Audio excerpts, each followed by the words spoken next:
How to answer or decline a call with a tap on the Samsung Galaxy S25 series. First, tap on the home button to return back to the home screen. Then on the home screen, open up the phone application.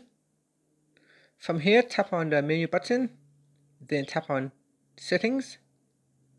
Now in Settings, we scroll down and then tap on Answering and Ending Calls.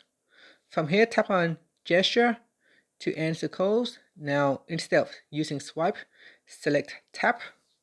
After that, once you receive an incoming call, you can now answer the call or decline the call by tapping on the green button or the red button.